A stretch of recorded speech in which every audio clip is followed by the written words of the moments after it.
Ouais, bonjour, Nicolas Meillan. Je viens de vous recevoir ce matin. C'est très sympa de nous accorder ce temps. Notre mouvement, vous avez entendu parler, je crois, mais ça fait à peu près un an qu'on existe. On s'est fixé deux objectifs. Le premier, c'est de renouveler les propositions, les idées d'une gauche d'action, d'une gauche qui souhaite exercer les responsabilités du gouvernement et qui cherche à renouveler son logiciel idéologique et de proposition. Et le deuxième objectif, c'est de réunir autant que possible d'abord la gauche réformiste et ensuite plus largement l'ensemble de l'arc qui va des écologistes à Macron finalement. Et donc on est engagé dans diverses discussions et on a créé un rassemblement, un premier rassemblement qui s'appelle Convention 2022. Parce qu'on estime qu'il faut jouer, malgré les difficultés qui s'annoncent, qu'il faut jouer la présidentielle quand même. Voilà. Et donc, on est très friand de vous entendre sur des questions de réindustrialisation, de lien entre la modernisation énergétique et la croissance. On a une objection finalement à la décroissance, mais évidemment, on cherche toutes les solutions qui nous permettraient de concilier la contrainte climatique, environnementale en général, et le maintien du pouvoir d'achat et le développement de l'emploi. Donc, évidemment, vous êtes au cœur de cette problématique, d'après ce que j'ai lu de vos travaux. Et donc, si vous le voulez bien, on peut peut-être vous écouter d'abord pour que vous nous disiez où vous en êtes sur ces questions, très Mhm. brièvement, puisque vous conduisez beaucoup de recherches pour France Stratégie. Et puis ensuite, on peut faire un échange, un dialogue sur ce que vous aurez dit, si ça vous convient. Ouais, très bien. Non, ça me convient très bien. Je suis en train de juste préparer quelques images. J'aime bien parler avec des images. Et peut-être donc merci C'est de c'est votre devise, le croquis, par le rapport au discours. un peu parce que c'est la devise de quelqu'un qui a eu 200 ans il n'y a pas longtemps, non? C'est ça? Non, je pense qu'un croquis, effectivement, est toujours plus efficace qu'un long discours.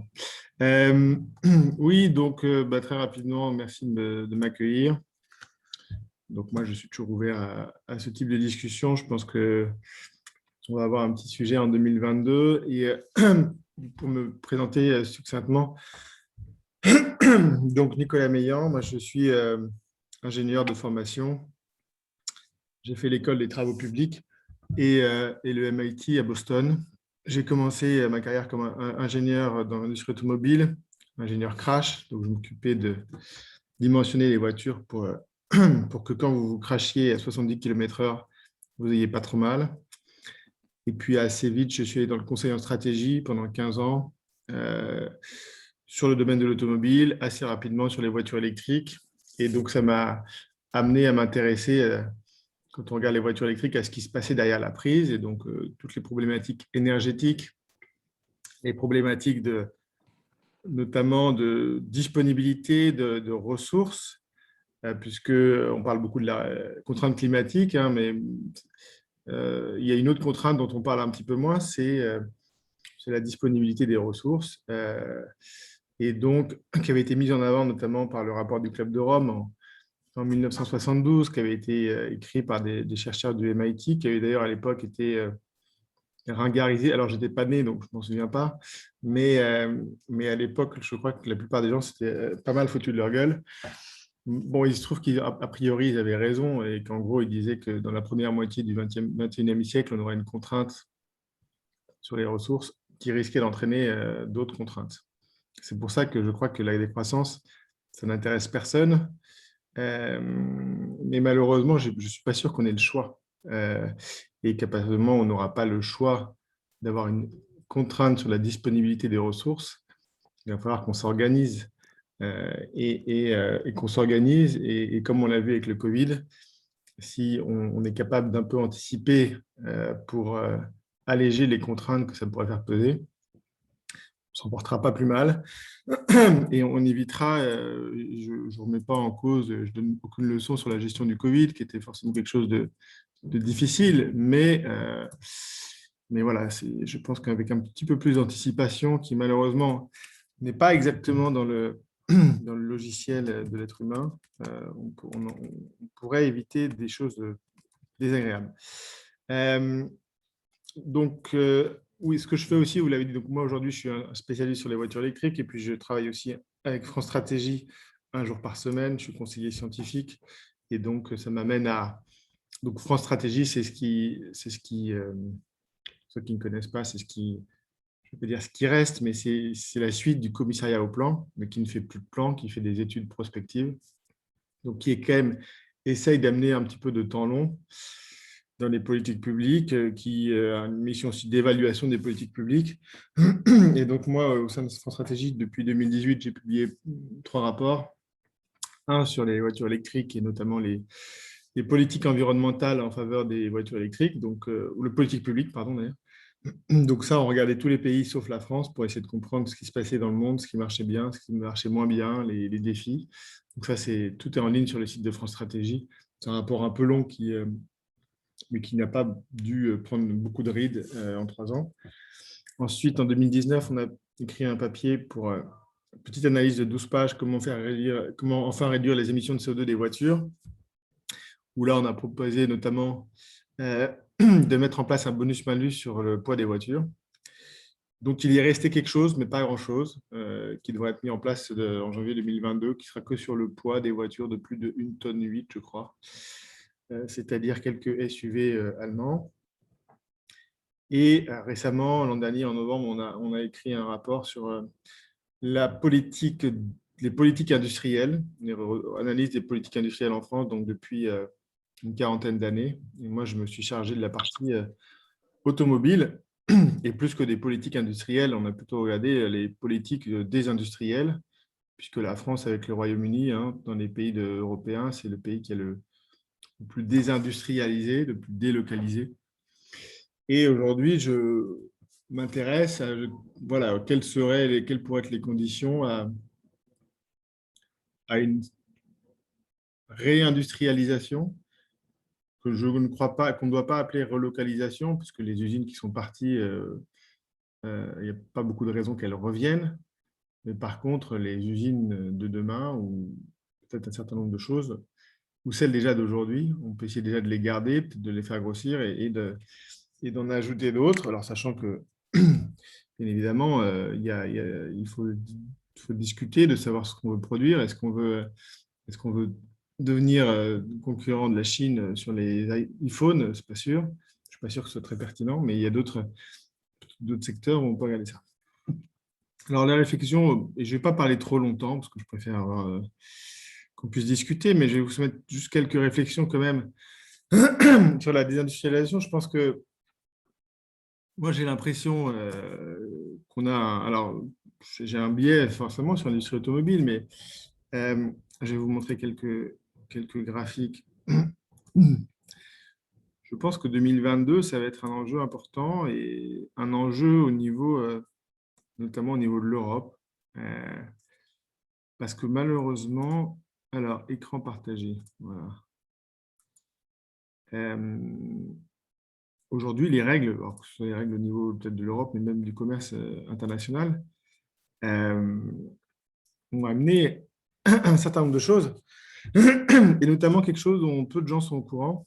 Et là, je vous montre les émissions de gaz à effet de serre en France depuis 1990. Bon, c'est 1990 à 2013. C'est le graphique le plus récent qui existe, je crois. Mais donc, ce que vous voyez, c'est que quand on regarde l'ensemble des secteurs, en fait, elles ont augmenté. Transport, ça augmente. Résidentiel, tertiaire, ça c'est le chauffage, ça augmente. Agriculture, bon, plus ou moins stable, légère baisse.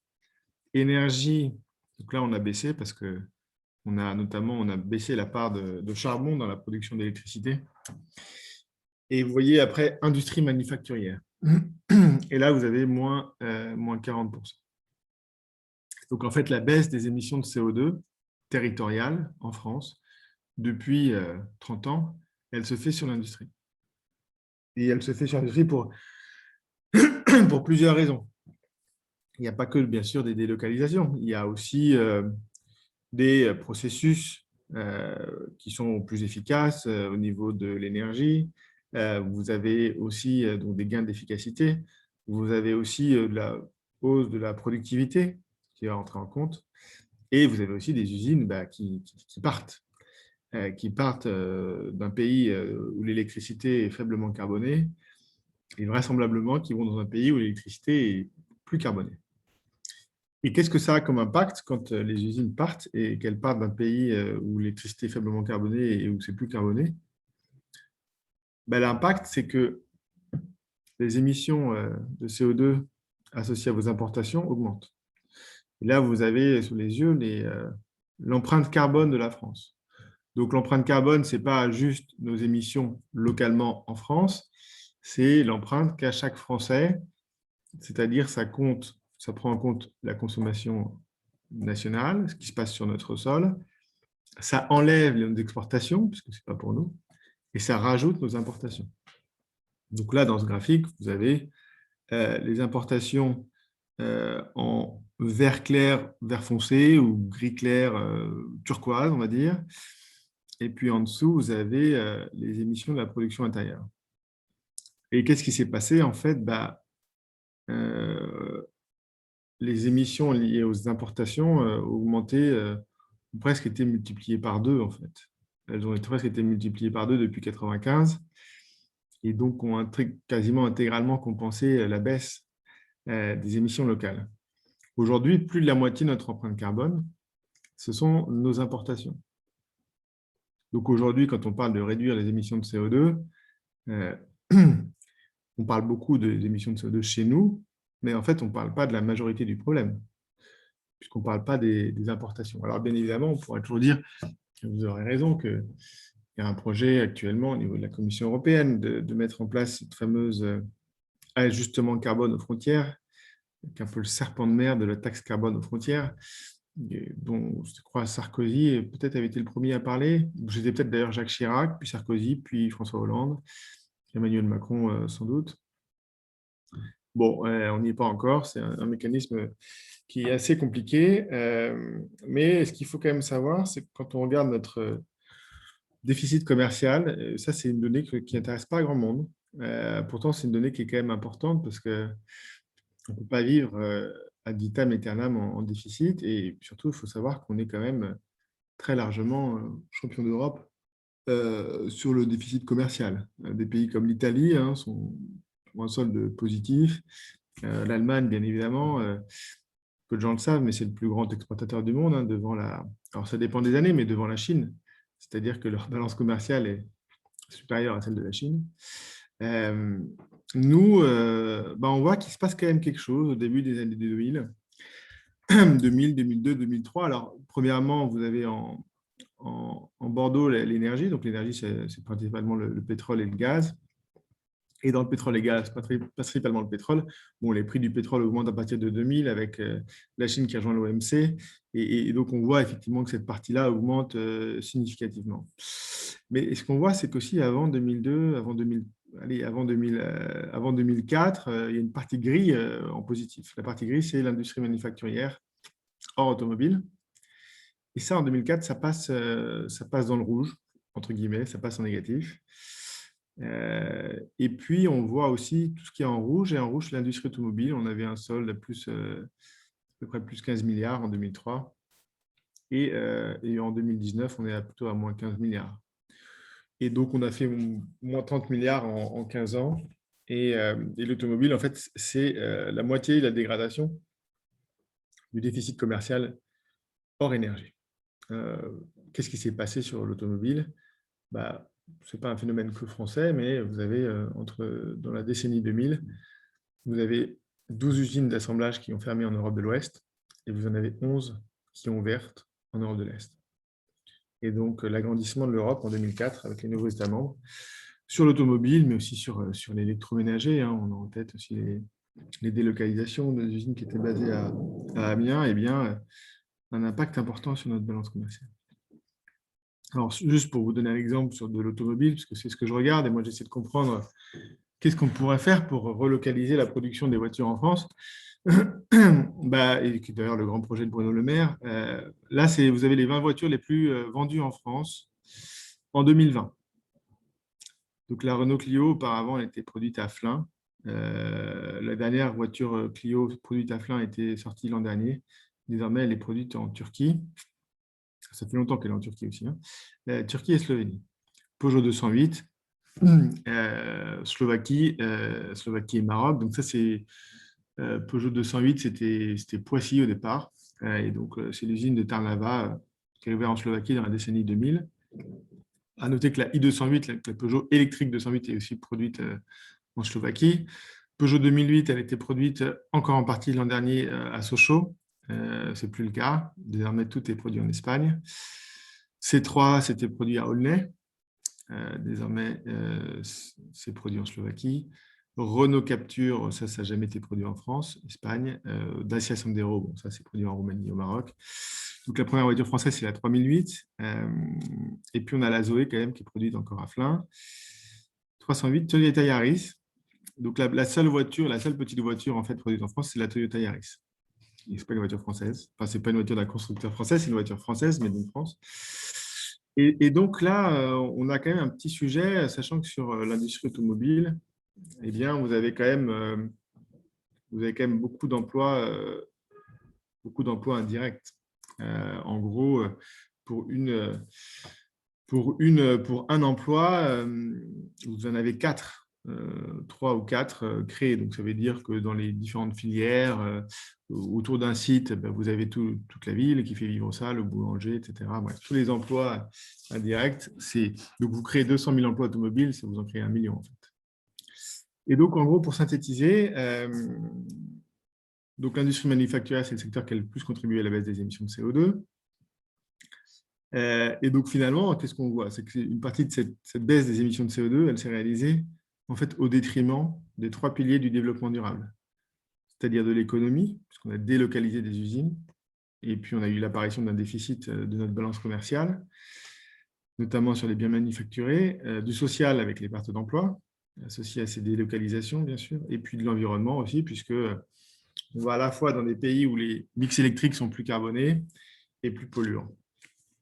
Donc aujourd'hui, le projet de réindustrialiser la France, alors c'est un projet qui est intéressant, mais qui est plus facile à faire qu'en parler. Mais l'idée, c'est surtout de rapprocher finalement le producteur et le consommateur, donc de faire des circuits courts. Et donc là, on a aussi ce triple bénéfice en regard de ces 3 challenges économiques, puisque on peut faire renaître, entre guillemets, notre secteur industriel, réindustrialiser, ce qui ne sera pas forcément facile d'ailleurs avec la création du délit d'écocide, hein, puisqu'aujourd'hui, une industrie propre qui ne pollue pas, c'est compliqué, c'est difficile. Donc aujourd'hui, je ne connais pas en détail la loi de Barbara Pompili, mais il me semble que c'est un frein en plus à la réimplantation d'industrie en Europe, alors que celle-ci, étant donné les normes environnementales les plus strictes que nous avons au niveau mondial, serait moins polluante qu'ailleurs. Elle serait polluante parce que l'industrie, ça pollue, c'est normal. Entre guillemets, il faut rejette des déchets le moins possible, mais on en rejette.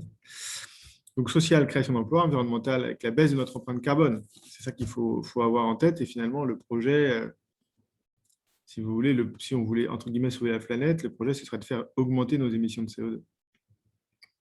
Parce qu'en augmentant nos émissions de CO2, on les fait baisser plus ailleurs. Et donc, au global, elles baissent. Alors que là, on a fait l'inverse. On a baissé nos émissions de CO2, on les a augmentées plus ailleurs. Et donc, au global, elles ont augmenté.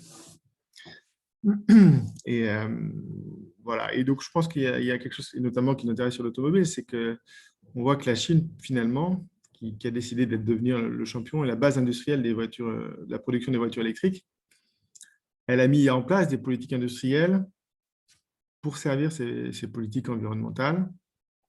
Et donc, nos politiques environnementales aussi doivent intégrer ces enjeux industriels, ces enjeux économiques ne doivent pas se faire au détriment de l'industrie, au détriment de l'emploi, et doivent permettre finalement, ces politiques environnementales doivent devenir un véritable levier à la réindustrialisation de notre pays. Alors qu'aujourd'hui, on a quelque chose sur lequel on est très bon en France, on aime bien les politiques de la demande et on a bien subventionné notre importation. C'est ce qu'on fait par exemple sur l'automobile depuis 2008. On a mis en place un bonus-malus écologique avec les voitures plus petites, diesel, qui mettaient peu de CO2. Bon, bah, pas de bol, la production de ces voitures-là avait été délocalisée dans la décennie précédente, 2000, en Europe de l'Est. Donc, on a subventionné nos importations de voitures. Aujourd'hui, on subventionne à hauteur de 6 000 € l'achat de voitures électriques. Où est fabriquée la batterie de ces voitures? Au charbon, en Chine et en Pologne. Quand on fait le calcul, eh bien, en fait, ça fait 300 millions d'euros qu'on a envoyés en Chine et en Pologne en 2020. 50 000 voitures. Si je prends que la Renault Zoé et la Peugeot i208, 50 000 voitures fois 6 000 €, 300 millions. Alors qu'aujourd'hui, les subventions qu'on met sur la production de batteries en France, décarbonées, c'est 140 millions d'euros. Donc, c'est 2 fois moins. Et ça, c'est le dernier graphe que je voulais vous montrer. Et puis, après, je vais m'arrêter là-dessus. Après, je vais quand même donner quelques pistes. Et voilà, sur les projets des batteries, alors on entend beaucoup parler de ce projet-là, l'industrie du futur, les batteries, etc. Bon, le problème, c'est que le train est peut-être déjà passé. Puisque la France, en termes de projets de batteries, par exemple, pour les voitures électriques, 6e pays européen, 6 fois moins de projets qu'en Allemagne, 6 fois moins. Et malheureusement, si vous n'avez pas les batteries, il y a peu de chances que vous ayez les voitures avec. Et donc aujourd'hui, les questions qu'on se pose effectivement, c'est comment est-ce qu'on peut faire que ces petites voitures qu'on a délocalisées en Europe de l'Est, en Turquie, au Maghreb aussi, comment est-ce qu'on va les produire chez nous? Comment est-ce que la Dacia Spring, qui est une voiture électrique parfaite, qui arrive en France, qui est la voiture électrique la moins chère qui arrive en France, comment on fait pour, au lieu de la produire en Chine, comment est-ce qu'on fait pour la produire en France? Donc on avait proposé une première piste dans une note précédente où on allait regarder un petit peu, en France, on a le nucléaire fait grincer beaucoup de dents et effectivement, il a des contraintes, notamment le fait que, par exemple, c'est les États-Unis qui s'occupent de la maintenance de nos centrales nucléaires. Alors, c'était encore un peu plus gênant quand c'était Donald Trump qui le faisait, maintenant c'est Joe Biden, donc c'est peut-être un peu moins de risque. Le fait que l'uranium ne pousse pas dans nos jardins, le fait qu'il y a des problématiques de gestion des déchets, et puis aussi la dangerosité du nucléaire, mais il a quand même un avantage, c'est de ne pas faire d'émissions de CO2, et d'ailleurs de ne pas faire d'émissions de polluants tout court d'ailleurs. Donc ça, et ben finalement, si on disait qu'on pourrait mettre une norme et se dire que produire une voiture électrique et sa batterie avec du charbon, finalement, est-ce que c'est très malin? C'est pas sûr.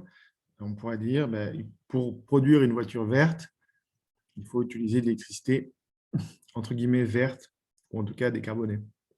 Donc, en mettant une norme sur le contenu carbone associé à la production d'électricité. Voilà, d'autres pistes avec qui j'avais pu en discuter un peu avec Yves Gégaud, qui regarde un petit peu ces sujets-là. C'était aussi, par exemple, de mettre en place une TVA kilométrique. Alors, je ne sais pas si on dit TVA kilométrique ou taxe kilométrique, puisque notre objectif, c'est de refaire plus de circuits courts et que visiblement, la grandeur qui va nous impacter, c'est la distance, de mettre une fiscalité indexée sur les kilomètres parcourus pour être quelque chose de pertinent. Alors, bien évidemment, avec les règles qu'on a au niveau européen, a priori, on ne peut pas faire de discrimination entre pays, donc ce serait plutôt par rapport aux pays qui ne sont pas dans l'Union européenne, avec une fiscalité plus élevée en fonction du nombre de kilomètres, je sais pas, 1000 à 3000, 3000 à 5000, 5000 à 10 000, et après une fiscalité abaissée pour les pays intra-Union européenne, qui permettrait en fait de revenir à cette idée de préférence communautaire qui avait fait que le général de Gaulle en 1958 avait entre autres accepté de faire cette Europe des six, principe de préférence communautaire sur lequel nous sommes revenus en 1992 avec le traité de Maastricht et la libre circulation des biens des objets, de l'argent, etc., des personnes. Donc voilà, ça c'est des réflexions. Donc moi je suis quelques éléments que je vous soumets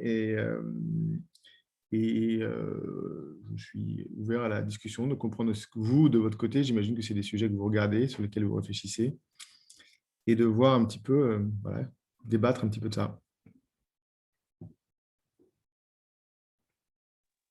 Très bien, mais merci beaucoup. Ce sont des éléments que personnellement j'ignorais, avec le paradoxe de on émet moins de gaz carbonique, mais en fait on en fait plus émettre à l'étranger. C'est un paradoxe que je n'avais pas bien mesuré. Est-ce qu'il y a des questions? Est-ce que quelqu'un souhaite intervenir? Puisque nous avons des gens qui travaillent directement sur ces questions. Oui, il y a plusieurs mains levées. Ouais, il y a Jacques-Roger Machard qui a levé la main. Peut-être lui donner la Oui, parole. Jacques, si vous pouvez, voilà.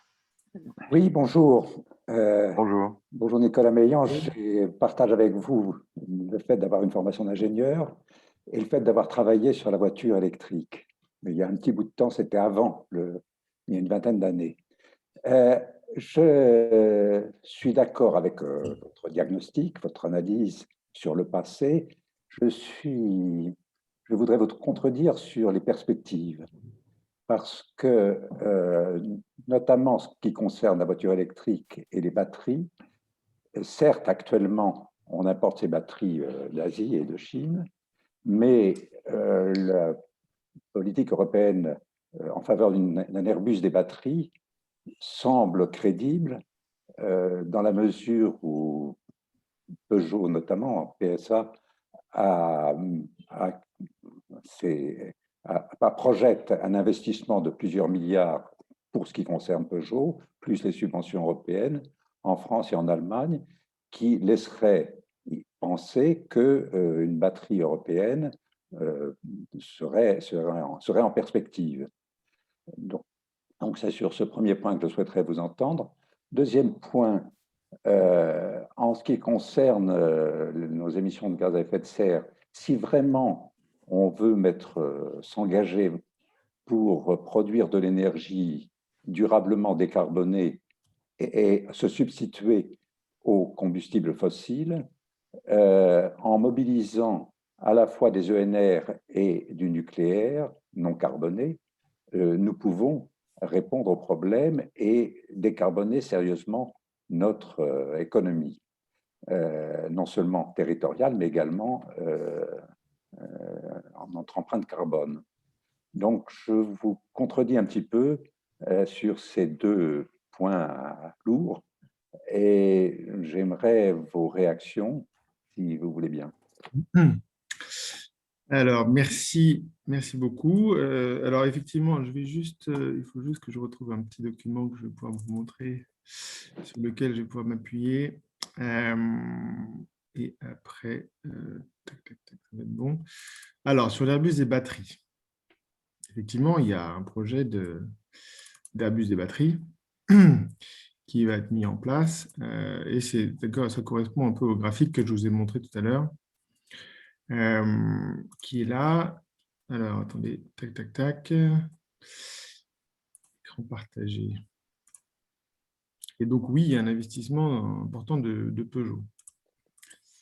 Ce qu'il faut savoir sur les batteries, c'est que, donc vous voyez, Peugeot, c'est où il y a marqué ACC. Donc, vous voyez 24, ça c'est Douvrin, et puis vous voyez 24 à Kaiserslautern en Allemagne. Ça, c'est l'investissement de Peugeot avec Saft. Alors, ce qu'il faut quand même savoir, que sur les batteries, on a 10 ans de retard. 10 ans de retard sur les Asiatiques, qui sont 5 à dominer le marché. Et les deux Coréens, LG Chemical, donc qui lui est en Pologne, qui produit les batteries notamment de la Zoé, mais aussi de Peugeot en partie.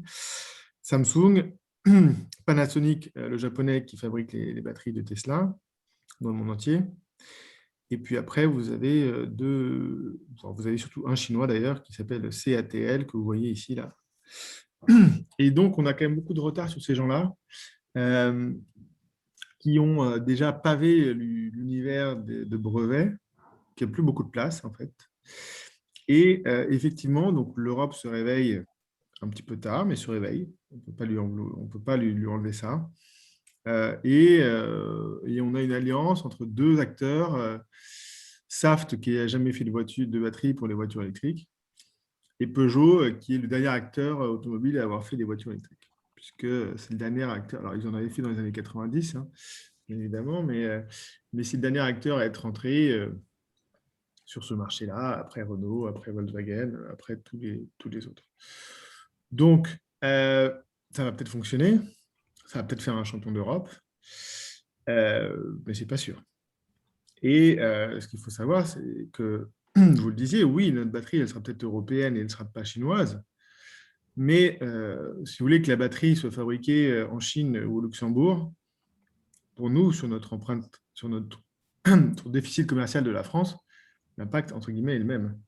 Sur le déficit commercial de l'Europe, c'est différent, mais sur l'impact emploi, impact déficit commercial, l'impact est le même. Alors, circuit court, effectivement, si c'est fait au Luxembourg, si c'est fait en Allemagne, ça va être plus court, mais on a quand même un sujet d'emploi, et comme vous le voyez, on a quand même à date 6 fois moins de projets qu'en Allemagne. C'est beaucoup. Quand on regarde les projections de production de voitures électriques à horizon 2025, donc c'est-à-dire demain, l'Allemagne sera le premier fabricant de voitures électriques vendues en Europe. Le deuxième fabricant sera la Chine.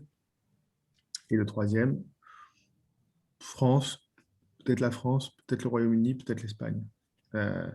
Donc, on est quand même dans cette situation où il ne faut pas oublier que la France, c'est là où est né l'automobile, c'est le berceau de l'automobile. On a été, au début du XXe siècle, le plus grand pays producteur d'automobiles. Voilà. Et donc là, on est quand même sur une pente un peu glissante. Et pour ajouter un élément par rapport à ça, notamment sur la Chine, c'est que la Chine s'est quand même organisée au niveau industriel, notamment sur toute la chaîne de valeur de fabrication de ces batteries-là, pour avoir un contrôle total de l'approvisionnement des matières premières. Dans une batterie, vous avez plusieurs matières premières. On parle de lithium, on parle de cobalt, on parle de nickel. Et aujourd'hui, pour vous donner un exemple, le cobalt, donc, qui est un élément très important dans ces batteries-là, pour permettre d'avoir des batteries avec une autonomie importante, il est extrait, il n'est pas extrait en Chine, il n'est pas extrait en France non plus d'ailleurs, il est extrait en République démocratique du Congo, donc pour les 2/3. C'est un sous-produit de l'extraction de cobalt, de l'extraction de cuivre et de nickel. Une fois qu'il est extrait au Congo dans des mines qui sont possédées pour la grande majorité par des Chinois, il part en Chine, il va être raffiné en Chine. Et là, la Chine raffine 80% du cobalt à destination des batteries. Donc, elle contrôle totalement cet élément clé des batteries. Donc, on pourra toujours, et c'est bien, il faut que ces batteries soient produites localement. C'est pour ça qu'on a beaucoup d'usines et des subventions au niveau européen pour les implanter. Mais demain, si ces batteries utilisent du cobalt, on va être quand même à la merci du bon vouloir des dirigeants chinois. Et certains d'entre vous avaient peut-être entendu parler le différend qui avait opposé la Chine et les Japonais, hein, notamment sur les îles. Il y a quelques îles en mer de Chine. Les Chinois, ils avaient juste coupé l'approvisionnement en terres rares du Japon pour les punir. Donc, c'est quand même un élément sur lequel, si vous voulez, notre niveau de souveraineté est très limité. Et c'est vraiment ça Alors, au-delà de les produire chez nous, c'est une bonne chose, mais ce qu'il faudrait qu'on puisse rapatrier, c'est le raffinage. Mais le raffinage, ça pollue, c'est sale, mais il faudrait quand même le rapatrier parce que dépendre à 80% de la Chine, alors qu'on se plaignait de dépendre, si vous voulez, à 30-40% des pays de l'OPEP pour le pétrole, et là, on passe dans les bras de la Chine à 80%. Donc, en termes de souveraineté, c'est pas idéal. Et après, le problème, c'est qu'aujourd'hui, vous voyez que les gens mettent plus d'usines en Allemagne. Pourquoi ? Parce qu'il y a plus de voitures, tout simplement. En France, les seules voitures qui sont produites électriques, il y a la Zoé. Alors, Renault a annoncé qu'ils allaient faire un pôle. Et d'ailleurs, ironie de l'histoire, hein, c'est un constructeur chinois qui va s'installer en France. Et c'est très bien. Il s'appelle Envision. Ils vont s'installer probablement à Douai, si j'ai bien compris. Donc ça, c'est une bonne nouvelle, hein, Toyota, et c'est un excellent investissement. C'est de l'emploi pour nous, c'est bien pour notre balance commerciale, c'est bien pour beaucoup de choses. Mais voilà, aujourd'hui, il y a ce projet-là, mais l'histoire, c'est qu'est-ce qu'on peut mettre en France, quoi. Et aujourd'hui, ça ne se passe pas chez nous. Ça se passe plutôt en Allemagne et ça se passe plutôt en Europe de l'Est. Mais ça se passe en Europe. Après, si on place au niveau de l'Europe, oui, ça se passe en Europe. Le deuxième point que vous avez soulevé, c'est la décarbonation. Alors oui, ben nous, la décarbonation, je le dis souvent, le seul pays qui a fait une transition énergétique, c'est la France. Et c'est d'ailleurs plutôt une transition électrique, puisque dans les années 70, on a remplacé une production d'électricité à base de charbon de charbon et de Cool. pétrole, de fuel, voilà, par du nucléaire. Et alors, je vais vous montrer juste ce petit graphique-là, parce qu'effectivement, on dit toujours, oui, mais il n'y a qu'à décarboner. Oui, bien sûr, il n'y a qu'à décarboner. La seule, je montre souvent ça, c'est l'énergie, les consommations d'énergie depuis un siècle et demi. La seule énergie qui a baissé, la seule transition qui a existé, c'est qu'on a remplacé du nucléaire par des renouvelables. Bon, le pétrole, ça a augmenté en continu, le charbon, ça a augmenté en continu. Et d'ailleurs, ça n'a jamais autant augmenté que depuis le début des années 2000 et le protocole de Kyoto, ce qui est assez surprenant. Et puis, la seule énergie dont on sort, c'est le nucléaire. Et on le remplace, on sort du décarboné pour en remplacer par du décarboné. Bon. Qu'est-ce qui se passe finalement au niveau mondial? On voit que sur le gros pavé d'émissions d'énergie fossile, il n'y a pas beaucoup d'impact. Ça reste quand même plus de 80% de nos émissions. Ça reste ça. Et quand on regarde l'électricité qu'il faudrait décarboner, oui, on peut vouloir décarboner l'électricité, mais ce qui est vrai, c'est que la production d'électricité, c'est quand même aujourd'hui, en grande majorité, c'est 40% du charbon, en fait, et c'est 40% depuis 30 ans. Ça n'a pas bougé d'un iota.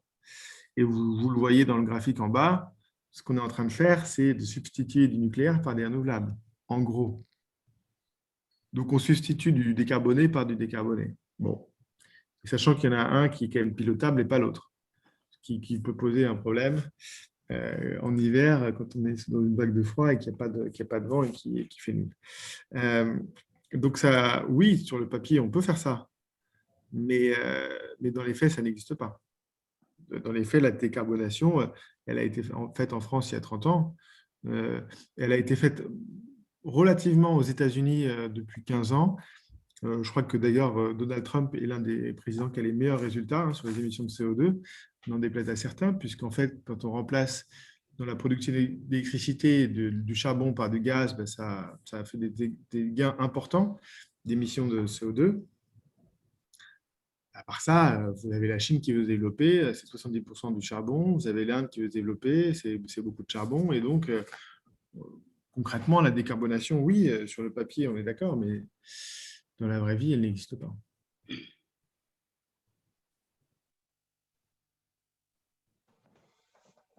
y a peut-être d'autres Il y avait d'autres questions, je crois. Hein. Oui, tout à fait. Il y a Laurence qui avait levé la main. Laurence, tu veux prendre la parole? Je vois des questions aussi dans la discussion. On peut pas les prendre à un moment donné. Je crois qu'il y a beaucoup de questions pour vous, Nicolas, ce matin. Vas-y. Laurence, on t'écoute. Oui, bonjour, merci beaucoup. Alors, ma question est peut-être hors propos. Vous parlez en particulier des batteries pour les automobiles. Est-ce qu'on pourrait, en ce qui concerne les délocalisations, faire le même raisonnement sur les produits de santé, en particulier l'industrie pharmaceutique et tout le champ des objets connectés qui sont importantes.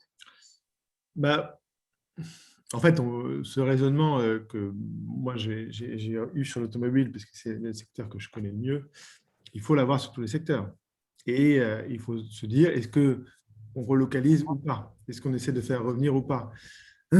Sur la santé, je pense effectivement, alors une fois de plus, je vous renverrai au rapport qu'on a produit avec France Stratégie. Je vais vous laisser le lien parce qu'on a fait des fiches sectorielles.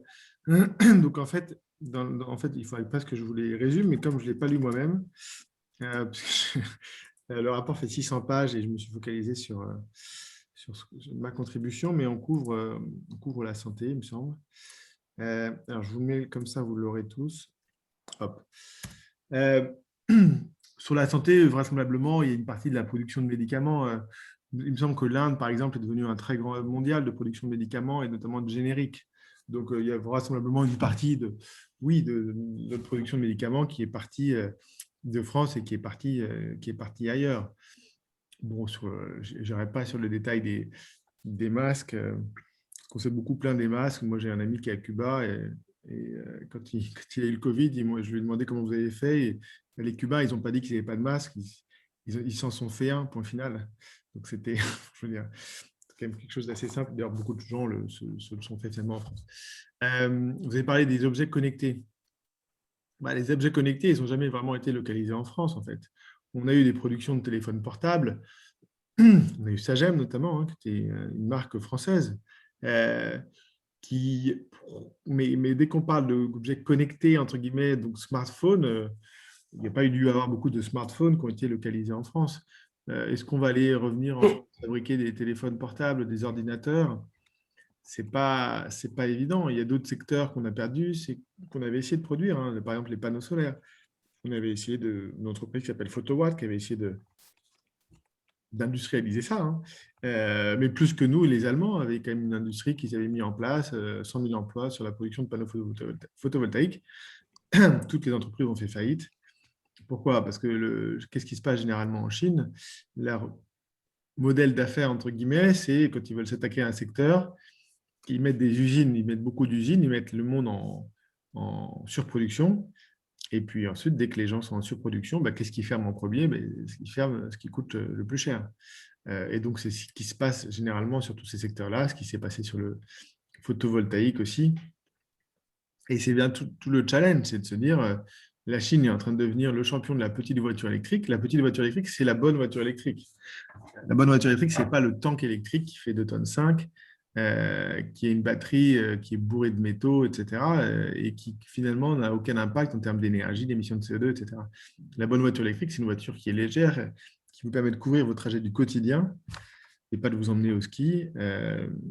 Et donc, cette petite voiture qu'on avait déjà dû délocaliser dans les décennies 2000, comment est-ce qu'on peut la relocaliser dans sa version électrique?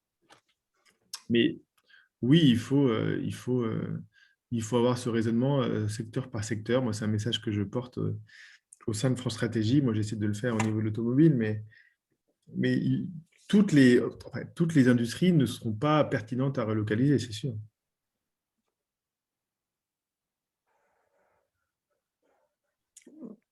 Alors, est-ce que je prends des questions dans la discussion ou comment vous voulez faire? Comment Oui, on peut par faire ça. exemple, Alors, on peut faire ça. Sinon, moi, j'ai une question à vous poser. ouais. Je suis missionnée par quelqu'un qui n'a pas pu venir. C'est une question sur la taxe carbone. Donc, vous avez dit tout à l'heure que c'était une espèce de serpent de mer au niveau européen et que Ouais. on n'en voyait pas tellement le bout. Est-ce que vous pensez que la France serait capable de la créer seule? Et est-ce que ça aurait un sens? Elle l'a déjà fait. Elle l'a déjà fait et avec certaines conséquences un peu désagréables. Donc, la France est un des seuls pays à avoir une taxe carbone en Europe, notamment sur le prix des carburants. Et taxe carbone qui a valu à Emmanuel Macron quelques mois un peu difficiles, même tous les Français d'ailleurs, puisque les épisodes des Gilets jaunes nous ont quand même empêché parfois de nous déplacer le week-end ou certains commerçants de vivre le week-end. Donc, la taxe carbone, elle existe déjà, mais elle existe déjà d'ailleurs en France sur le carburant. Et elle n'existe pas au niveau européen. Elle est en France, peut-être dans quelques pays scandinaves, mais nous sommes des exceptions. Et donc, une des idées aussi qui pourrait être mise en place, donc juste pourquoi, après je vais dire sur taxe carbone, pourquoi l'ajustement aux frontières, c'est un serpent de mer?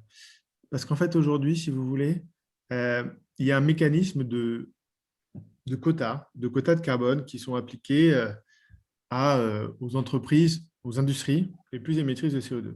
Et donc, il y a des quotas qu'elles s'échangent, et donc il y a un marché du carbone au niveau européen. Sauf que les entreprises qui qui importent, qui exportent en Europe ne sont pas soumises à ces quotas-là. Donc, l'idée de cet ajustement aux frontières, c'est que tout le monde soit soumis aux mêmes règles pour payer les émissions de CO2 et qu'il n'y ait pas de… voilà, que tout le monde soit soumis aux mêmes règles. Le problème, c'est qu'aujourd'hui, ces quotas, la plupart du temps, en fait, il y en a beaucoup de gratuits. Il y en a beaucoup de gratuits. Pourquoi? Parce qu'en fait, l'idée de ne pas pénaliser les exportateurs. Vous avez quand même un pays en Europe qui est un grand exportateur, l'Allemagne. Et donc, on a mis en place aussi des quotas gratuits pour que les gens qui exportent en dehors d'Europe ne soient pas pénalisés par rapport sur les marchés sur lesquels ils sont, où il n'y a pas ces quotas. Donc, l'idée de l'ajustement aux frontières, serait a priori de… Enfin, quand on met les quotas en frontière, en gros, on supprime ces quotas gratuits. On ne peut pas les mettre parce qu'il faut que tout le monde soit aux mêmes règles. Et donc, qu'est-ce qui se passe mécaniquement? Ben, mécaniquement, il se passe que vous pénalisez vos industriels quand ils exportent. Et ça, l'Allemagne ne veut pas en entendre parler. Parce que si vous dites on va mettre des ajustements carbone aux frontières pour sauver la planète, et que derrière vous dites oui, mais par contre, les entreprises qui exportent, ils ont le droit à des quotas gratuits, ça ne marche pas. Mettre un ajustement carbone aux frontières, mettre une contrainte, ça passe dans les règles de l'OMC parce que c'est un but environnemental. Si après, en fait, c'est plus environnemental, mais c'est juste pour de la protection, du protectionnisme, ce qui serait le cas si on décidait que nos exportateurs ne soient pas soumis à ces quotas ou des quotas gratuits, le truc ne marche pas. Donc, ma compréhension du sujet, c'est que il va être mis en place quelque chose qui sera symbolique pour que l'Europe puisse dire regardez, on l'a fait.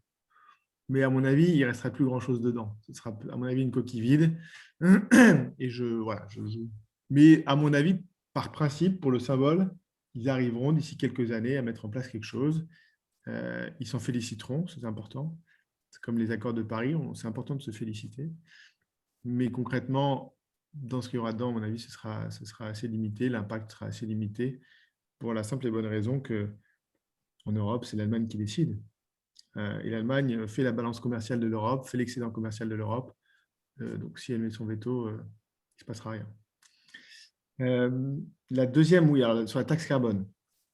On est un des seuls pays à ces taxes carbone. Donc, si on part du principe, comme c'est mon cas, que ce serpent de mer, finalement, il a une vocation politique. Hein. Il a une vocation de dire, regardez, on est l'Europe, même si on a fait Maastricht, regardez, on met des barrières aux frontières, on fait du protectionnisme. À mon avis, il ne restera rien de ce truc-là. On peut faire autre chose. Et cette autre chose, moi, c'est une solution que je trouve très bien. Ça s'appelle un club climat. C'est une solution qui a été proposée par un prix Nobel de l'économie en 2015, d'ailleurs, juste avant la COP de Paris, qui consiste à dire, eh bien, on va se regrouper entre pays qui avons une politique climatique ambitieuse. Donc, entre pays qui avons une taxe carbone de, par exemple, 40 € la tonne, comme c'est le cas chez nous en France. On se met ensemble et on dit que pour nous, tous les pays qui ne sont pas dans ce club, donc ce club, ça peut être des pays qui ne sont pas à côté les uns des autres, hein. Ça peut être la France avec les États-Unis, avec la Suède.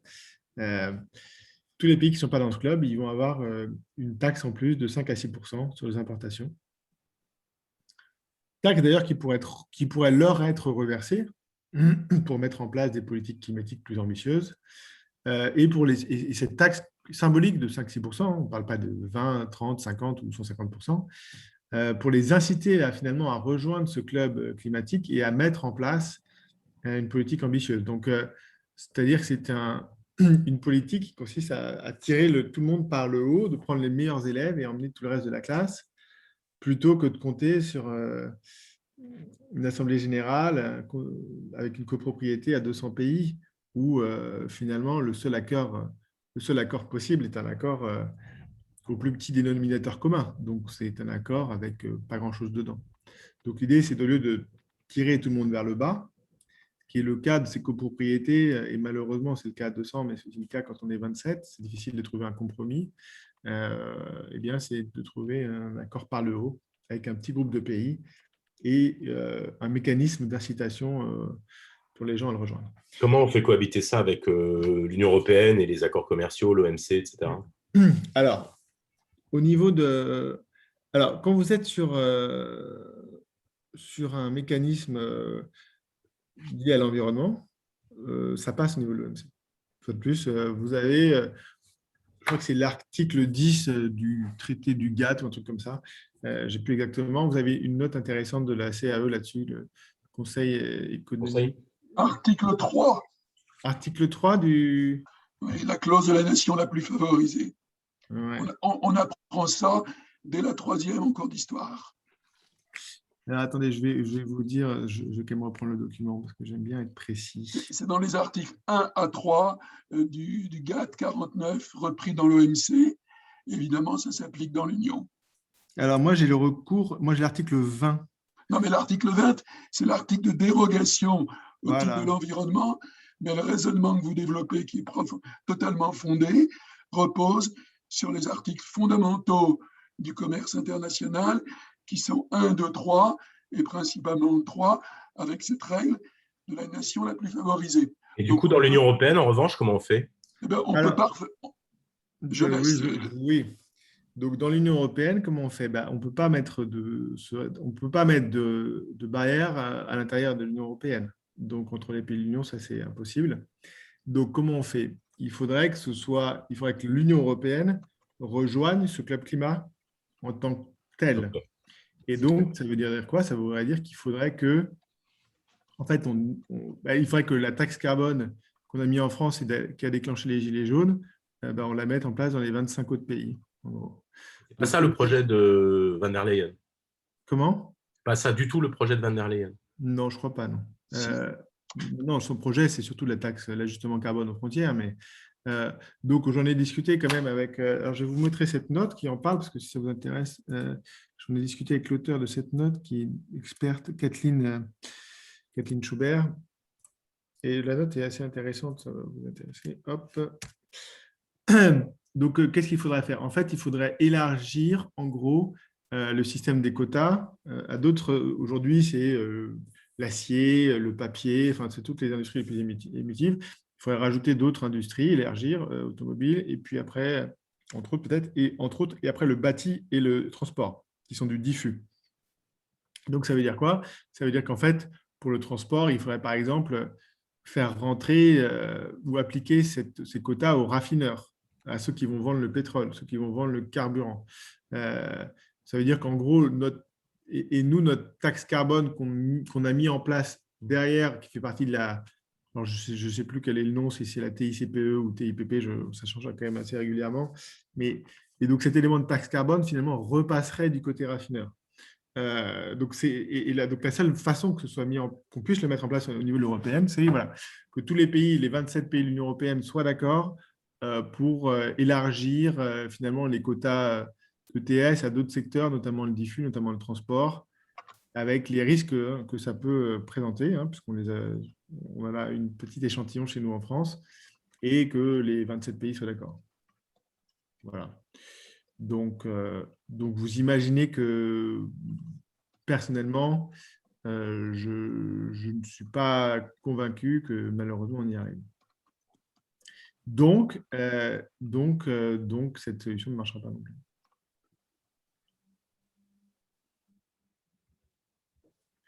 Alors après, c'est pour ça qu'il est resté cette solution dont j'ai parlé quand même tout à l'heure de TVA kilométrique. TVA kilométrique, TVA, c'est la dernière chose sur laquelle nous sommes à peu près souverains. On a le droit de faire un petit peu ce qu'on veut avec les TVA. Alors, c'est quand même encadré. C'est quand même encadré au niveau européen. Non, mais je suis d'accord que c'est encadré au niveau européen, mais ça reste un des éléments sur lesquels on peut avoir peut-être des leviers. En tout cas, c'est quand même quelque chose qui n'est pas encore complètement uniformisé au niveau européen. Il y a des encadrements. Donc, à regarder, je n'ai pas creusé le sujet sur ce qui était possible de faire là-dessus. Mais c'est une piste. C'est une piste qu'il faudrait creuser. Mais je ne vais pas regarder en détail ce qui était possible au niveau européen de faire. Mais donc, Marc connaît bien ça, et donc, pour lui, peut-être qu'on ne peut pas faire grand-chose sur la TVA. Mais ce n'est pas du tout une affaire de TVA qui est le prélèvement obligatoire le plus encadré dans l'Union. En revanche, quand on sort de la TVA, il y a de très larges possibilités, y compris nationales, qui sont, retenons pour l'instant le principe, on pourra entrer dans les détails plus tard, c'est qu'on peut taxer à l'entrée à raison de l'empreinte carbone, y compris des milliers de kilomètres en aval dans le transport, voire détaxer à la sortie, à condition qu'il y ait une taxation équivalente sur la consommation finale nationale. Donc, toute la question n'est pas juridique et technique, mais purement politique. Voulons-nous mettre en œuvre des taxes complémentaires sur la consommation finale à raison de l'empreinte carbone, qui, par des solutions techniques qu'on sait aussi aujourd'hui gérer grâce aux technologies électroniques, permettrait d'assurer l'ajustement aux frontières, y compris en France ou dans le club qu'évoquait Nicolas, si l'Union ne veut pas s'y prêter. Donc la question est celle de la redistribution interne. Est-ce qu'on est capable d'assumer cette taxation climatique sur le consommateur final en France et de corriger ces effets anti-redistributifs? Voilà, sachant que la problématique donc, de cette taxation un peu sur le carbone, qu'on pourrait, je rappelle souvent que vous savez, le transport, qu'on aurait pu appeler une taxe extérieure sur les produits pétroliers. Hein, je rappelle que tous les produits qu'on importe, la grande majorité qui viennent en avion ou en bateau, le carburant n'est pas soumis, il n'y a pas de fiscalité sur le carburant. Donc, on pourrait dire, voilà, nous, tout ce qui est transporté en camion, on paye une fiscalité, mais tous ces objets-là, finalement, qui sont importés, ne supportent pas de fiscalité sur ce transport. Et donc, cette idée, elle est séduisante sur le papier, de dire, finalement, comme on n'arrivera jamais, c'est des accords qui datent de plus de 50 ans sur l'aviation, etc., et qu'on arrivera difficilement à avoir un accord mondial sur la taxation du carburant, que ce soit le fuel ou le kérosène, eh bien, mettons-la artificiellement et puis disons que ces produits vont être impactés d'une fiscalité de X% en fonction de la distance entre le port de départ et le port d'arrivée. Et comme ça, on remet une fiscalité sur ce transport, finalement, qui est aussi une des raisons pour laquelle on a délocalisé, c'est que le delta entre le coût du travail et le transport était favorable. Donc, si le coût du transport est réenchéri, dans ce cas-là, c'est moins favorable et on peut relocaliser. Sauf que quand vous faites ça, on va vous dire à raison, oui, mais en fait, l'empreinte carbone du transport d'un objet, c'est rien par rapport à l'empreinte de sa fabrication. Parce que quand vous mettez un objet sur un cargo Evergreen de 400 000 tonnes, effectivement, quand vous divisez les émissions de CO2 par kilo ou par tonne, il ne reste plus grand-chose. Et donc, on va vous dire, oui, mais dans ce cas-là, il faut le faire sur le contenu carbone de tous les objets. Et là, vous entrez dans une usine à gaz parce qu'aller mettre en place une fiscalité sur le contenu carbone de la fabrication de tous les objets, c'est concrètement, à mon avis, mission impossible, enfin, mission très compliquée, voire impossible. Donc après, vous cherchez à simplifier. Une idée pour simplifier peut être de regarder le contenu carbone de l'électricité utilisée pour fabriquer les objets. On prendrait la Chine. Voilà, quel est le contenu carbone de la Chine? 300 grammes du kilowattheure, je ne sais pas quoi. Et appliquer quelque chose de flat comme ça. Mais bon, ça reste, à mon avis, je ne suis pas sûr que ce soit évident à mettre en place, même si c'est plus simple. Parce que le problème, souvent, c'est les chaînes de valeur. C'est que le produit, il n'est pas juste fabriqué à un endroit. Il est assemblé à un endroit avec des pièces qui sont fabriquées ailleurs, peut-être dans d'autres pays, etc. Donc après, quand vous devez faire votre empreinte carbone du total avec le transport, le machin, le truc, c'est complètement une usine à gaz et ça me semble impossible. Donc nous, l'idée qu'on retient avec France Stratégie, c'est plutôt d'aller sur une norme une norme qui est d'ailleurs un des meilleurs outils, je pense, mis en place au niveau européen, et de dire, voilà, la voiture électrique, pour la vendre en Europe, il faut que le contenu carbone de la batterie, de la fabrication de la batterie, soit limité à tant de CO2 par kilowattheure ou tant de CO2 en valeur absolue. Soit tu respectes la norme et tu peux vendre ta voiture, soit tu ne respectes pas la norme et tu ne peux pas la vendre. La version un peu plus light de ce truc-là, mais pour moi n'est pas efficace, c'est de conditionner les aides à l'achat au respect de ce genre de critères.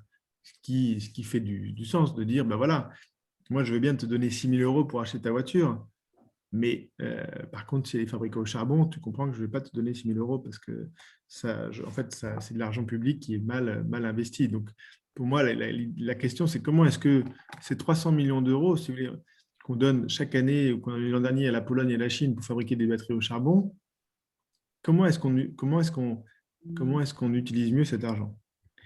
C'est aussi de l'argent qu'on a donné pour fabriquer les panneaux solaires en Chine, hein, quand on subventionne les développements de l'éolien, du panneau photovoltaïque. Bien évidemment que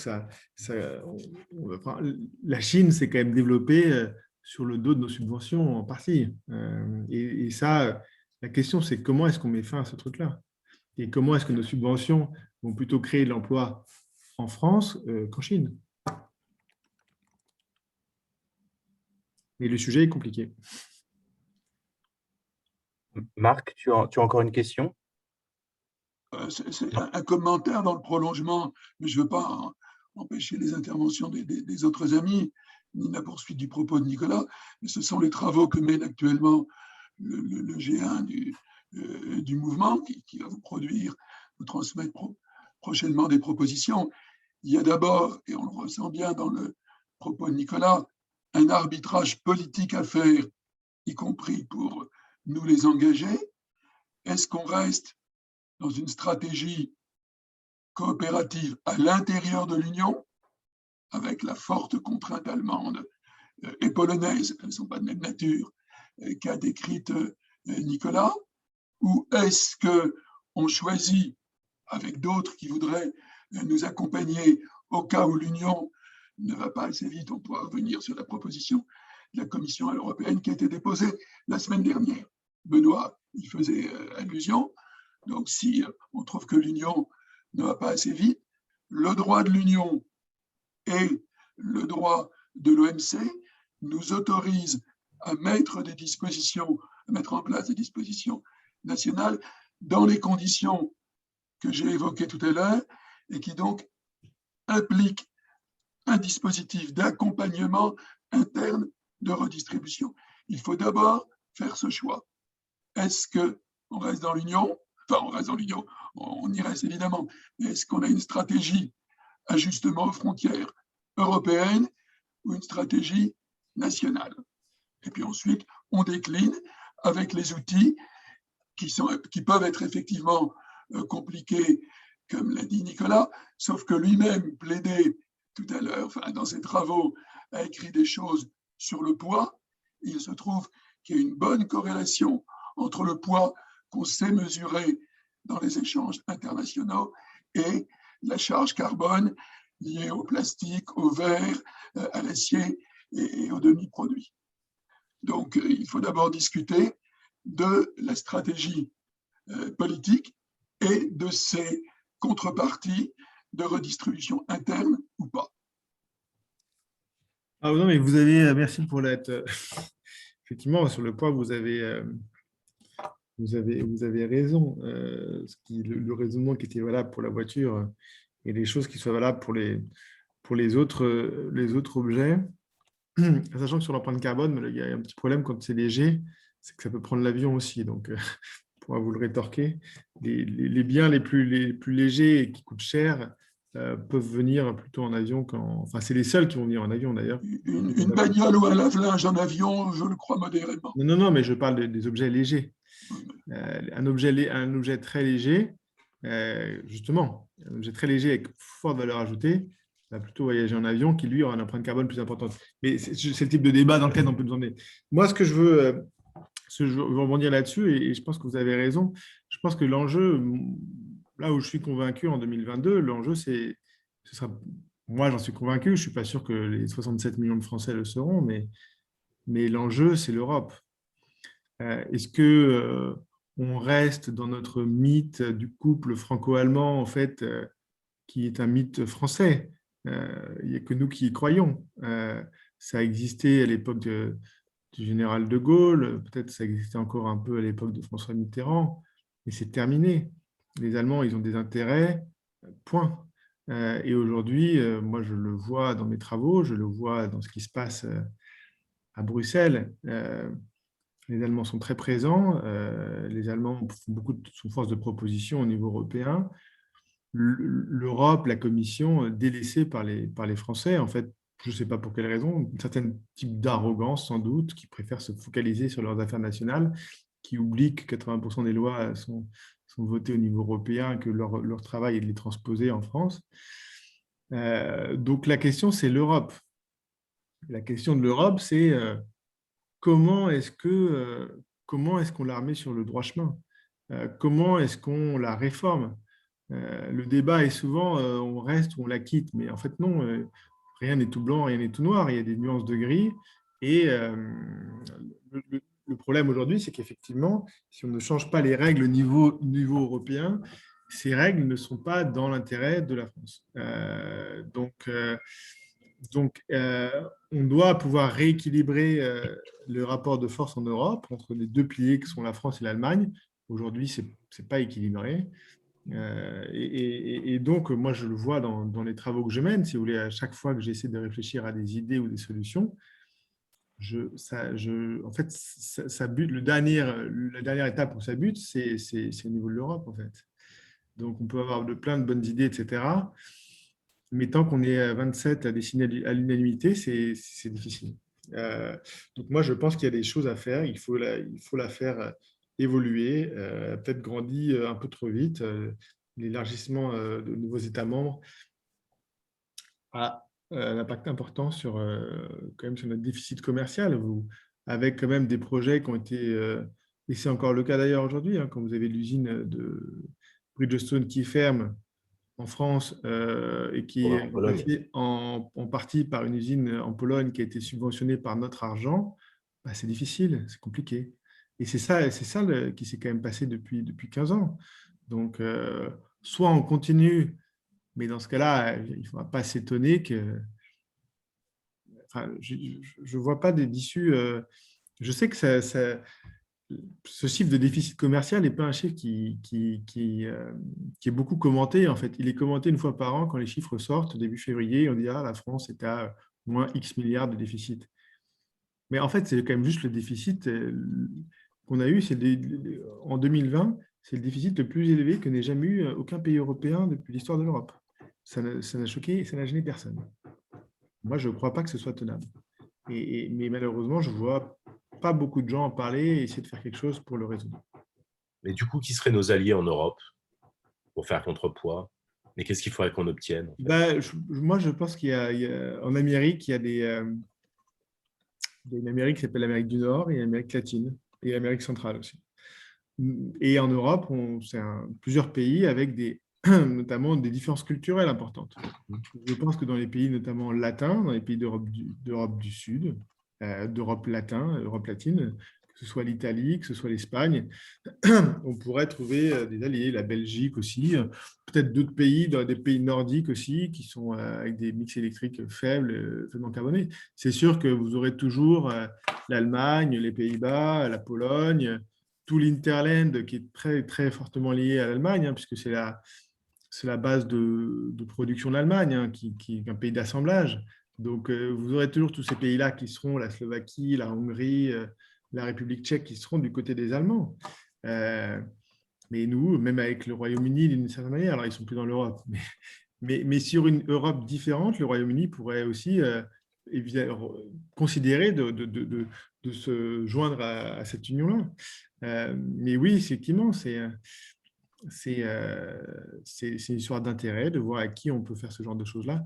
En Europe, on est capable il y a des règles pour faire des initiatives à 9 pays. Je crois que c'est des coopérations renforcées. On avait essayé de faire ça, il me semble, sur la taxe Tobin, mais ça avait été avorté parce que c'est toujours ces jeux-là où Donc, effectivement, savoir qui est avec soi, qui est contre soi. Mais malheureusement, aujourd'hui, vous êtes quand même sur un fonctionnement qui est, alors pas sur toutes les lois, mais dès qu'on touche à la fiscalité, c'est l'unanimité à 27. Donc, il suffit qu'il y en ait un qui lève la main et que c'est terminé. Quand vous êtes sur l'environnement avec la Pologne, a le mix électrique le plus charbonné du monde, ça va être difficile de leur faire accepter beaucoup de choses, quoi. Et il en suffit d'un. Oui, j'ai une question. En fait, de tout ce que vous dites là, finalement, est-ce que l'Europe ne souffre pas en fait d'un complexe d'infériorité face au bloc chinois? Et en fait, elle s'interdit presque un affrontement frontal avec la Chine et ne met pas en place les dispositifs de réindustrialisation parce que justement, on est trop faible face à eux, ou on s'estime trop faible et que ça nous bloquera toujours, en fait, ça. Et je pense que vous pouvez remplacer le mot Europe par le mot France, en fait. Vous allez en Oui. Allemagne, ils n'ont pas ce problème-là. Et vous savez, les Allemands sont très, très proches des Chinois. Ils ont beaucoup de collaborations, c'est deux partenaires commerciaux très importants et beaucoup d'exportations Allemagne vers Chine et vice-versa. Ils ont des liens très, très forts avec les Chinois. Tous les fabricants chinois de batteries sont allés en Allemagne. BMW a des parts dans CATL. Donc, les Allemands travaillent main dans la main avec les Chinois parce que c'est les deux plus grands exportateurs mondiaux. Le problème, ce n'est pas l'Europe. L'Allemagne, ce n'est pas désindustrialisé. C'est toujours 25% de son PIB contre 12% pour nous, si vous voulez. Oui, mais ils ont des émissions de gaz à effet de serre qui sont autrement plus importantes que les nôtres. Les Allemands? Oui. Oui, parce qu'ils n'ont pas fait la transition électrique qu'on a fait il y a 30 ans. Mais, mais je ne vois pas le rapport. En fait, en gros, nous, on est performants sur le mix énergétique, mais aussi parce qu'on dépend énormément d'importations de la Chine. Pardon, parce qu'on dépend d'importations de la Chine, et beaucoup moins les Allemands. Et nous, notre problème, en fait, c'est comment est-ce qu'on fait pour ramener chez nous, avec notre mix énergétique plutôt performant, une industrie dans un contexte européen. C'est clair, oui. C'est un jeu à plusieurs Non, mais c'est étages. un petit peu ce que j'ai essayé de décrire ce matin. Mais vous avez soit la fiscalité, mais la fiscalité, elle ne se joue pas aux frontières de la France, donc elle se joue aux frontières de l'Europe. Donc, quid de la situation par rapport à la Pologne? Je ne sais pas. Ce que ça donne, si le fabricant de batteries en Pologne il a un quota gratuit, ça ne va pas changer grand-chose, si vous voulez. Et après, vous avez les normes. Et là, les normes, ça peut peut-être jouer. Mais si vous voulez, ce qui est gênant, c'est qu'en fait, la France, effectivement, elle a aujourd'hui le mix, des mix les plus décarbonés du monde. Et donc, qu'est-ce qu'on fait en France? Au lieu de se dire comment est-ce que ce mix décarboné, on pourrait s'en servir pour… et je dis ça, je dis d'autant plus facilement que je ne suis pas spécialement… je ne prends pas position sur… même si je m'intéresse à l'énergie, je ne prends pas position sur ce débat sur le nucléaire parce que pour moi, c'est vraiment un débat qui… Je ne vais pas dire que je vais pas dire que c'est inutile, mais je veux dire qu'en fait, en France, nous, on passe notre temps à… ça fait 10 ans qu'on réfléchit à comment est-ce qu'on remplace du nucléaire par du renouvelable, quoi. C'est très bien. Et pendant ce temps-là, qu'est-ce qui se passe sur l'industrie? La question qu'on va se poser, c'est oui, le nucléaire dépend à 80% d'une énergie. Pour l'électricité, il y a des risques et que, en termes de gestion de perte de famille, je suis d'accord, on a intérêt à diversifier. Et donc, si on a du potentiel sur certaines énergies, c'est bien de les utiliser, mais ça va aussi avec des à côté. C'est-à-dire qu'aujourd'hui, réduire la part du nucléaire, ça veut dire augmenter nos émissions de CO2. Moi, ça ne me pose pas de problème. Parce qu'on ne va pas augmenter de beaucoup, mais il faut l'assumer. Aujourd'hui, on est bloqué dans nos 60 réacteurs parce qu'on dit, non, mais de toute façon, si on change, si vous mettez plus de renouvelables, vous allez mettre du gaz à côté. C'est normal, c'est ce que font tous les pays, parce que quand il n'y a pas de vent, il faut bien produire l'électricité. Donc, nos émissions de CO2 vont augmenter. Mais ce n'est pas grave. Ce n'est pas très grave. On va augmenter un peu nos émissions de CO2, mais On va diversifier nos risques et on ne dépendra pas à 80% du bon vouloir des Américains pour la maintenance de nos centrales. Ce que moi, ne me déplaît pas. Ne me déplaît pas. Mais sur le... Je dis moi, je suis un peu désolé par ce truc-là. Oui, on a le mix le plus décarboné. Bon, ben, on n'en fait rien, à part se lamenter. Et se réfléchir à comment substituer dans ce mix décarboné une source décarbonée par une autre source décarbonée. Bon, ben, c'est bien, c'est un beau débat, mais ça ne fait pas avancer les choses. Je voudrais revenir juste concrètement sur ce que vous disiez sur les coopérations renforcées, faire ça avec une Europe latine, etc. Mais 2 questions. Un, d'abord, concrètement, ça pourrait être quoi? Qu'est-ce que vous suggérez? Parce que tout ce qui est, par exemple, fiscalité ou autre, en général, c'est quand même de la compétence directe de l'Union avec la régularité. Enfin, où j'ai mal compris, peut-être que vous avez des suggestions à proposer en ce sens. Et sinon, est-ce qu'il y a d'autres idées, d'autres choses que vous voyez dans une coopération renforcée avec les Latins, en gros? Ou est-ce que c'est une alliance pour peser et faire pression sur, on va dire, les mécanismes traditionnels des institutions européennes dans lesquels on pourrait finalement peut-être être majoritaire, même si c'est souvent la règle de l'unanimité, mais pas tout le temps? Alors, nous, on avait proposé, alors, c'était un exemple de fiscalité. Moi, je pense que de toute façon, il faut viser, c'est ce qu'on avait proposé avec le bonus-malus sur le poids, il faut viser des règles au niveau européen, bien évidemment. Nous, on va proposer cette règle, qu'elle soit mise en place. Vous avez une fiscalité sur le CO2 dans les voitures, une norme à respecter, et donc d'y ajouter une norme sur le poids des voitures. Donc, l'idée, c'était de le mettre au niveau européen. Bon, sauf qu'une norme, en Europe, il me semble, et je ne suis pas expert de ce qui se passe en Europe, mais ça se discute, ce n'est pas l'unanimité, ça peut jouer à la majorité qualifiée. Mais la majorité qualifiée, si vous n'avez pas les Allemands, c'est un peu plus difficile d'avoir une majorité qualifiée. Et si vous voulez, sur le poids des voitures, pour prendre cet exemple-là, Nicolas Sarkozy a fait un cadeau à Angela Merkel en 2009 en acceptant que les émissions de CO2, l'objectif d'émission, soit indexé au poids des voitures. C'est-à-dire que plus vous êtes lourd, plus vous pouvez émettre, qui favorise les constructeurs allemands et défavorise les constructeurs français. Donc, à partir du moment où vous avez cette règle-là, allez vouloir mettre quelque chose sur le poids, alors que ça va consister, on va demander aux constructeurs allemands de faire un chèque chaque année aux constructeurs français, vous imaginez bien que ça ne va pas marcher. Donc après, il reste l'échelon France, plus ou moins ambitieux, qui permet de donner un signal. Donc là, par exemple, il reste ma proposition au départ, c'était en gros de dire il y a un poids moyen des voitures vendues. Quand la voiture pèse plus lourd, ben, vous allez payer un petit malus et vous allez le donner à celui qui est prêt à faire un effort et une voiture qui est plus légère. Parce que plus légère, ça veut dire plus petite, moins confortable. Aujourd'hui, il reste ce truc-là sur les voitures de plus d'une tonne 8, je crois. Donc, c'est symbolique, mais à la fin de l'histoire, ben, ce qui est intéressant et ce qui sera peut-être pertinent, c'est de dire voilà, la France met en place un malus sur le poids et que d'autres pays nous imitent et nous dépassent, le fassent plus et mieux que nous. Mais c'est le symbole. Donc, aujourd'hui, effectivement, ce qu'on peut aller chercher, c'est des symboles. Donc là, sur les batteries, par exemple, alors les batteries, c'est un peu différent. L'Union européenne travaille là-dessus, sur les batteries, sur l'empreinte carbone des batteries. Ils travaillent sur un label qui sera mis en place en 2026, avec une norme qui sera mise en place en 2027.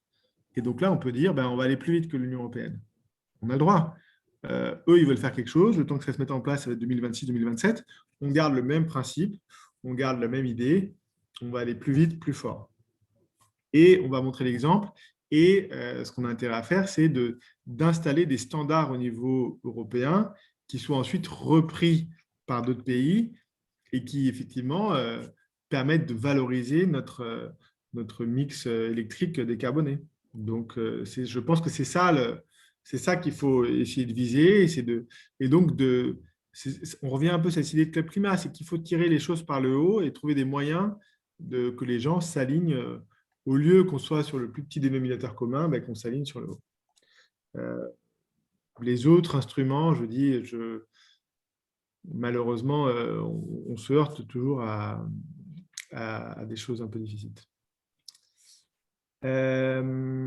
Alors, je regarde qu'il y a encore les questions. Une question de Valérie sur le chat. Comment convaincre les industriels qui sont des entreprises privées de relocaliser en France? Hormis celles, alors il y a quelque chose dont je n'ai pas parlé, hormis celles qui ont une conscience des enjeux, machin. C'est compliqué parce que les entreprises, si vous voulez,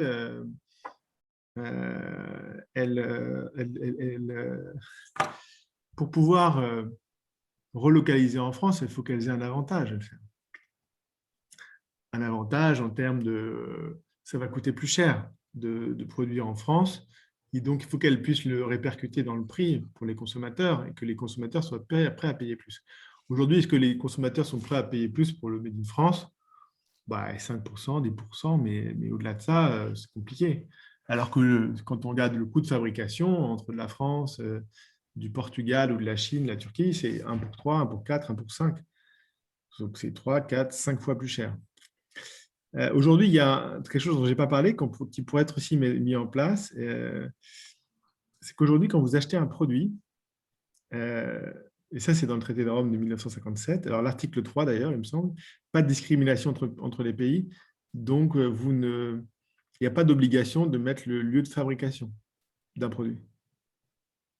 Donc, quand vous achetez quelque chose, un t-shirt, une table, les gens peuvent indiquer le lieu de fabrication, mais ils ne sont pas obligés de le faire. Alors, je me demande si, en dehors de l'Europe, ils sont peut-être obligés de le faire, je ne sais pas. Mais en tout cas, en intra-européen, quand c'est fabriqué en Union européenne, voilà, vous ne pouvez pas mettre en avant si fabriqué. Vous avez le droit de l'indiquer, mais ce n'est pas obligatoire. Qu'est-ce que ça veut dire? Ça veut dire qu'en fait, le consommateur, typiquement, quand vous êtes allé acheter votre dernière voiture, si vous avez acheté une voiture, il n'y avait pas marqué sur l'étiquette fabriqué en Slovaquie pour la 208. Il n'y avait pas marqué sur l'étiquette fabriqué en Turquie pour la Clio. Eh bien, moi, je pense que si on veut pouvoir permettre aux entreprises de relocaliser en France et donc de valoriser cet effort et ce surcoût, il faut que les gens soient au courant, au moins au courant que ça a été fabriqué en France. Et donc, que les gens qui bénéficient de coûts de fabrication plus faibles dans d'autres pays, ils l'assument aussi avec votre voiture, votre 208 a été fabriquée au Maroc, ce qui est très bien. Donc ça n'existe pas aujourd'hui. Malheureusement, donc ça s'appelle le marquage d'origine obligatoire. Donc ça, c'est le traité de Rome, 1957, et c'est quelque chose qui a été aboli par Chirac, je crois, Premier ministre en 86, si je ne dis pas de bêtises. Après quelques années, on a mis 30 ans pour s'aligner, mais donc ça, je pense que c'est une des choses. Et puis après, voilà, si vous mettez des normes ou des choses qui avantagent les constructeurs français. Aujourd'hui, il y a beaucoup de raisons, si vous voulez, pour les entreprises privées de délocaliser de la France. Il y a le coût du travail, c'est une des raisons, mais il y a aussi le droit du travail qui est très compliqué. C'est une situation ubuesque de droit de travail. Il y a la fiscalité, bien sûr, les impôts de production. Malheureusement, il y a vraiment un ensemble de raisons. France Stratégie a pas mal regardé les impôts de production, 7 fois plus élevés en France qu'en Allemagne. Il y a pas mal de choses il n'y a pas qu'une seule chose, mais il faudrait les prendre une par une. Et aujourd'hui, je vous dis, c'est compliqué. Moi, je travaille, ma femme est entrepreneuse, donc je l'aide aussi. Elle fabrique en France. Elle est confrontée à des gens qui fabriquent au Portugal, où ça coûte 3 fois moins cher, au Maroc, en Tunisie, en Chine, en Turquie. C'est compliqué, c'est très compliqué. Donc, il faut un vrai… je ne sais pas, on aime bien les Grenelles du Made in France, mais le Made in France, la réindustrialisation, pour moi, ça devrait être un projet présidentiel transversal, en fait, à tous les candidats. Ce n'est pas l'un ou l'autre.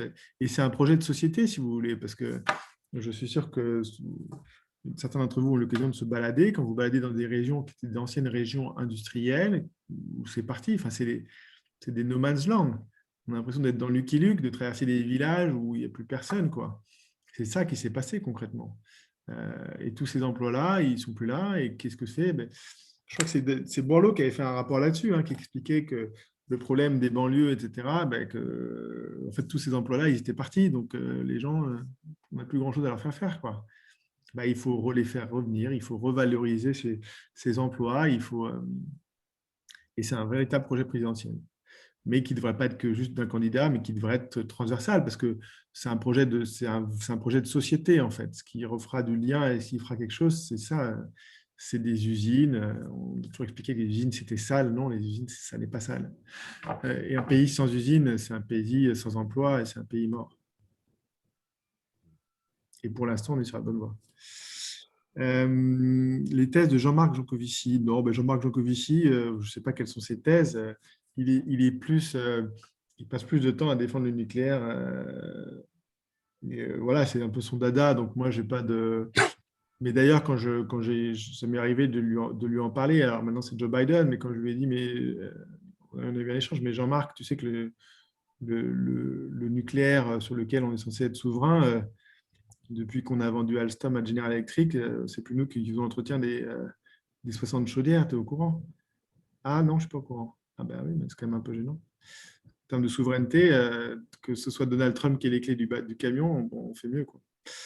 Donc, non, écoutez, Jean-Marc Jancovici, moi, je pense qu'il fait partie des gens que j'ai écoutés, dont je me suis inspiré parce qu'il est très pédagogue. Voilà, après, à chacun de faire le tri. Effectivement, il a un combat il a son combat sur le nucléaire. Mais je vous conseille, il a fait une intervention avec Philippe Biwix sur Thinkerview. Et c'est assez intéressant parce que Philippe Biwix, ce n'est pas forcément la personne la plus nucléaire. Et donc, ils ont eu un débat apaisé. Et en gros, et comme ça, je vais vous faire court sur la thèse de Jean Covici. Et en fait, je pense que c'est là où je le rejoins et je pense qu'il a raison. Mais que peu de gens comprennent parce qu'en fait, dès qu'on parle du nucléaire, c'est des débats qui sont un peu polarisés, des débats qui sont un peu compliqués, des débats qui sont un peu émotifs. Donc, on perd la raison. C'est difficile d'avoir. Ce que dit Jean Covici, et vous le verrez dans cette vidéo intéressante, c'est que le nucléaire, il le voit comme un amortisseur à la décroissance. Il dit qu'on ne peut pas à la fois sortir du charbon, du gaz et du nucléaire en même temps. Donc, on choisit ces combats, on choisit l'ordre. Donc, nous, en France, on a choisi, il y a 30 ans, de sortir d'abord du charbon, pas pour des raisons de CO2 d'ailleurs, et du fioul. C'était plutôt pour des raisons d'indépendance. Le CO2 à l'époque, entre guillemets, on s'en foutait ou on n'en parlait pas, ça n'existait pas. Même si d'ailleurs le GIEC au départ était un lobby pro-nucléaire, pour info. Mais l'Allemagne, par exemple, n'a pas fait le même choix. L'Allemagne, il considère que le nucléaire est plus dangereux que le charbon. Et le nucléaire et ses déchets est plus dangereux que le CO2, c'est charbon. Donc chacun fait son arbitrage. Moi, je respecte ce que font les gens. C'est sûr qu'après, en termes d'émissions de CO2, on a un mix plus faible que les Allemands. Mais voilà, Jean Covici voit ça comme un amortissement. Et je pense que sur le fait qu'on... Et c'est ce qui est en train de se passer en Europe. On sort à la fois du charbon, du nucléaire et du gaz.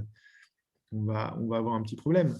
On va avoir un petit problème dans quelques années parce que les pays ne se coordonnent pas sur ces politiques énergétiques, alors que s'il y a un truc qui circule et qui est profondément européen, pour le coup, c'est bien l'énergie et l'électricité. Et donc, les gens ne se parlent pas. Et quand on ferme tous les capacités en même temps, il y a un moment donné, ça risque de bloquer. Et a priori, je ne vous parle pas d'un projet dans beaucoup de ces d'ici dans les prochaines années, quoi. Donc, on a publié une note France Stratégie sur le sujet, d'ailleurs, sur la souveraineté. Est-ce que c'est la souveraineté énergétique? Je ne sais plus comment on avait appelé ça. Mais elle est assez intéressante. Pour ceux que ça intéresse, je vais essayer de la retrouver rapidement. Voilà. Quelle sécurité d'approvisionnement électrique en Europe à l'horizon 2030? En gros, ça dit ce serait pas mal quand même de papoter avec ses petits copains et de ne pas faire ces choses à chaque fois dans son coin sur ce sujet, parce qu'on va se retrouver tous dans le noir comme des idiots et on va se demander qu'est-ce qui s'est passé pour qu'on en arrive là.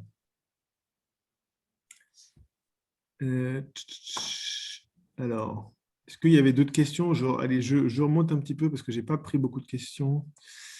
Tac, tac. Je pense qu'on va prendre la dernière après. Ouais. Parce qu'il est 10 heures. La présidence de Carlos Ghosn. Ah si, il y a quand même Carlos Ghosn. Attendez. Le train, question de Valérie. Est-ce que ces délocalisations à outrance des industriels français sont liées en partie à la présidence de Carlos Ghosn? A-t-il plus délocalisé que Peugeot? Alors, il est vrai que Renault, qui, comme vous le savez tous, est une entreprise publique ou nationalisée en 1990, et dans lequel l'État a toujours 15% de participation. Effectivement, c'est l'usine qui a le plus délocalisé. dans les années 2010, dans les années 2000. Et effectivement, ce qu'on constate entre la France et l'Allemagne, deux choses. Un, peut-être un patriotisme un peu plus important du côté des Allemands que des Français pour conserver les usines chez eux. Donc, Carlos Ghosn est peut-être patriotique, mais plus pour les actionnaires que pour les autres. Donc, effectivement, lui, délocaliser des usines, c'est un peu moins son problème. Et effectivement, la délocalisation dans les années 2000 se fait surtout par Renault. D'ailleurs, vous voyez dans mon graphique, hein, toutes les voitures françaises qui restent électriques, c'était principalement des Peugeot. Non, les voitures françaises tout court, d'ailleurs. Non électriques, vous n'avez plus une voiture française dans le top 20 qui soit non électrique, qui soit de Renault. Il n'y a que la Zoé. Donc, oui, on a ce souci-là. Un, à mon avis, des dirigeants de nos grandes entreprises, et on ne va pas dire que Carlos Ghosn, en fait. Je pense qu'on peut prendre, à mon avis, les entreprises du CAC 40. Les gens sont un peu moins, voilà, ils ont des règles du commerce international, ils font avec pour que l'entreprise marche le mieux, que leurs actionnaires marchent le mieux, et que eux, quand ça marche que les actionnaires, ça marche généralement aussi un peu pour eux. Donc ça, c'est sûr que je pense qu'en Allemagne, c'est un peu différent. Et l'autre chose qui est différente en Allemagne, c'est que vous avez cette loi, je ne sais pas comment on appelle ça, la loi Volkswagen, qui fait que vous avez quand même, ce n'est pas le même fonctionnement avec les syndicats en Allemagne qu'en France. Donc les syndicats sont plus impliqués. Pour Volkswagen, ils sont au conseil d'administration, donc sur ces décisions-là, ils sont appliqués. Enfin, Volkswagen, pour eux, c'est mission impossible de délocaliser la Golf qui est produite à Wolfsburg. Ça ne marche pas, ça n'existe pas. Donc, il y a ces deux grandes différences.